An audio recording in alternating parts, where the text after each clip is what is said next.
Salut à tous, bienvenue dans cette nouvelle vidéo. Nono est avec nous, salut Nono. Salut Sacha. Bon Nono, tous les youtubeurs se font agresser à Paris, tous les joueurs du PSG se font agresser, les femmes ne sont plus attirées par les hommes, est-ce qu'on doit vite quitter ce pays très vite, Nono, très vite pour être heureux?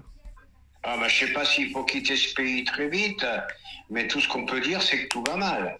Ton copain Macron, il va augmenter les impôts, il va augmenter la taxe foncière, et là il va baisser le remboursement des médicaments de 5%, ton ami Nono. Eh ben on va finir à la rue et c'est tout.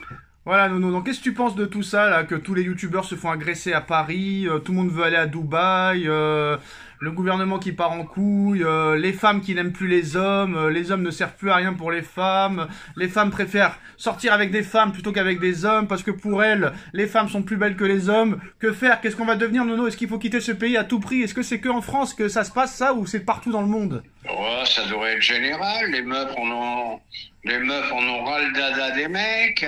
Puis elles aiment bien se frotter entre elles, hein, ça les excite. Hein, bah, je veux pas être vulgaire, je voulais dire quelque chose, je le dirais pas. Oh dis-le, on est sur YouTube, ça va, on n'est pas sur elles, TikTok. elles aiment bien se manger la teuche, c'est ça. Oh.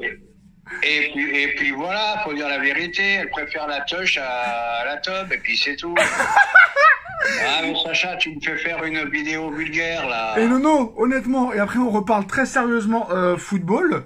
Est-ce que en fait pour une femme, bah un homme en fait c'est pas très beau en fait, c'est pas très esthétique, c'est une femme est plus belle que l'homme, ça on le sait, mais bon après ça peut changer avec l'âge, l'homme est plus beau gosse que la femme par exemple.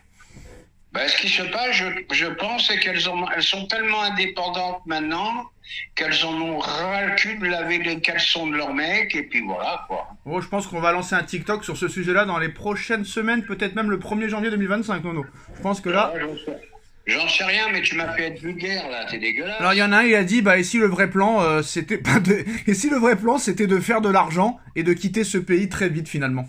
Ouais, mais faire de l'argent comment?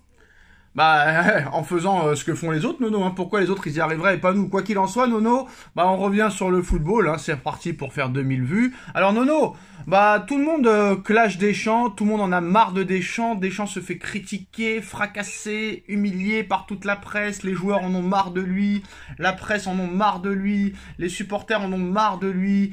Tout le monde veut qu'il parte. Mais à l'arrivée, Nono, si tu fais le bilan de 2024 encore, demi-finaliste de l'Euro, premier de son groupe dans la Ligue des Nations devant l'Italie et la Belgique.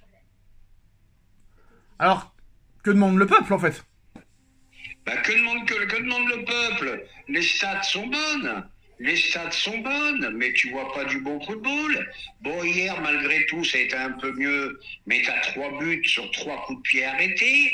Une Italie qui a un problème générationnel terrible, qui a une équipe très moyenne, et tu sais que j'aime pas qu'on dise il y avait personne en face. Mais c'était quand même une petite Italie. Attends, t'en as pris trois au parc contre cette même Italie il y a 2 mois. Donc faut arrêter. Voilà, mais on passe du coq à l'âne en France. En tout cas, Nono, depuis que Mbappé est plus là, c'est que des victoires presque. Hein. Et après, on a critiqué le match nul contre Israël, mais Israël, elle a battu la Belgique. Hein. Oui, c'était pas si facile que ça. Mais le problème des journalistes, alors les Français, c'était les moins que rien il y a 2 jours, il y a 3 jours contre Israël, et hier soir, tu les écoutes, c'est phénoménal. Ouais, mais honnêtement, Nono, honnêtement, dis la vérité, à part l'Espagne, quelle sélection joue bien au football en ce moment? Dis la vérité. Il y a personne qui me fait rêver en ce moment. Voilà. Alors maintenant, faut savoir ce que vous voulez. Vous voulez gagner et mal jouer. Parce que, après non plus, Nono, contre l'Israël, on va pas en parler, c'était un non-match. C'était un non-match, ça n'existe pas, on va dire. Mais je sais pas, c'est pas non plus si catastrophique que ça quand tu vois. Alors, l'Euro, c'était catastrophique. L'Euro, c'était catastrophique. Mais moi, c'est pas parce que on va me dire, ouais, t'aimes pas Mbappé, c'est pour ça que tu dis ça. Mais depuis qu'Mbappé est pas là, Nono, depuis qu'il est pas venu, depuis cette défaite contre l'Italie au Parc des Princes, à part ce match contre Israël, c'est pas si catastrophique dans le jeu, Nono, hein. Eh ben hier, c'est ce que je viens de te dire. Hier, c'était pas mal. Bon, je crame pas au rideau non plus. C'était avant-hier. Ça manque de créativité, ça manque de créateurs malgré tout. Bon, bah c'est toujours pareil, hein, les tripiques de Deschamps, c'est-à-dire le combat, la force athlétique, les duels. Bon, puis voilà, t'as 3 buts sur 3 coups de pied arrêtés. 2 têtes de Rabiot, par contre le coup franc de Digne phénoménal, encore un qui je trouve qui est sous-coté. Et il a pas eu de Moi, chance, le but, il a pas eu de chance, le but lui a pas été accordé. Ouais, et parce que je trouve que c'est l'un des meilleurs latérales en France. Donc voilà, il y a des choix qui s'escomptent. Et il a joué où, Nono? Il a joué où? Et il a joué au PSG. Voilà. Et les 2 buteurs de l'équipe de France sont des joueurs du PSG. Voilà, des anciens joueurs du PSG. Alors on va passer aux informations du jour. Nono, Désiré Doué serait déçu et frustré par ses débuts au Paris Saint-Germain. Le club ne s'inquiète pas pour le joueur et Luis Enrique le considère comme un grand joueur d'avenir. Putain, les mecs, ils sont déçus à 18 ans. Tu peux pas arriver au PSG comme tu arrives à Rennes. Il faut faire tes preuves. Il faut gagner ta place de titulaire. Il faut prouver. Mais ils sont devenus fous, ces jeunes footballeurs. Ils se prennent tous pour des cadors. C'est fini maintenant. J'arrive, j'ai ma place. Et frustré de quoi? Tu veux prendre la place de qui? Ma foi. Hendrik veut quitter le Real Madrid. Mais ça, j'étais l'un des premiers à l'avoir annoncé. Encore là, un mec qui est mal conseillé. Comment ils ont pu l'envoyer à 17 ans à Madrid? Incroyable. Nono, là où ça prouve encore qu'on est les meilleurs, mais malheureusement, voilà. Là, on est tellement... Non, non, je vais t'expliquer un truc. Je vais t'expliquer un truc. Bah, ce qu'on a dit depuis des mois et des mois, quand à chaque fois Tchouaméni ou Rodri disaient qu'il y a trop de matchs, qu'on peut plus, qu'on va faire la grève du football, qu'on va être crevé, tout ça.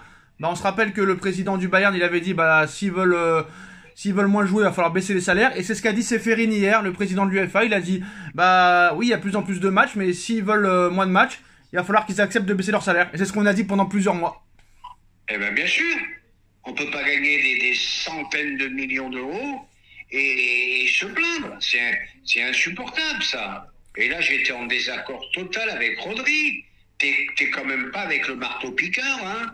Sérieux, faut arrêter de déconner, quoi. Liverpool prêt à mettre 85 millions d'euros sur Marcus Thuram. Eh ben écoute, les erreurs se font partout. Qui les met, hein. Ils ont l'habitude, eux, hein. Eux, c'est les nouveaux pigeons après le PSG, hein. Eux, ils sont très forts pour ça. Ouais, mais bon, ils font quand même une grosse saison, Liverpool, hein. Ouais, ils font une très grosse saison. Ils ont eu un passage un peu difficile, ça revient bien. Et 85 millions sur Thuram. Bon, il n'y a plus de limite, hein. Il n'y a plus de limite, hein. Alors Nono, le PSG a proposé 250 millions d'euros au FC Barcelone pour Lamine Yamal l'été dernier, assure Enric Massip, conseiller de Joan Laporta. Et ils auront dit dans le message qu'ils retenteront leur chance l'été prochain. Et si ça ne se fait pas, les 250 millions d'euros seront proposés au Real Madrid pour Vinicius. Dans l'instant T, Nono, il faut mieux recruter Vinicius ou Lamine Yamal. Je préfère Lamine Yamal, je vais te dire pourquoi. Pour 2 raisons. Vinicius est un gros égo aussi, qui est capable de tout, des plus gros espoirs, et après, bon, quand même un comportement un peu difficile. J'ai peur qu'il nous fasse Mbappé. Yamal est encore jeune, raisonnable, donc allons sur Yamal. Ouais, mais Yamal commence un peu à être blessé et on espère que ça finira pas comme Fati. Donc si tu achètes 250 millions et qu'à l'arrivée il avance plus le gars, c'est chaud. Non, mais déjà, la différence, c'est que Yamal, il a 2 Fati dans les jambes, hein. Il a 2 Fati dans les jambes? Ah oui, je te le dis de suite. T'es sûr de ça? Certain. Alors du côté du PSG, on parle d'un échange entre la Juventus et le PSG. Skriniar quitterait le Paris Saint-Germain pour la Juventus et Nicolo Fagioli ferait le chemin inverse. Quand un club ne veut plus d'un joueur et qu'un autre club ne veut plus d'un joueur, est-ce que c'est bien raisonnable de faire un échange, Nono? Encore une histoire à la Bormoelleux, à ne rien comprendre. Bon, Skriniar, on sait, le pauvre, malheureusement, depuis sa blessure, il est devenu, c'est plus lui. Et quant à l'italien, je le connais pas trop. Voilà, Nono, c'est la fin de cette vidéo. À très vite. Tchuss.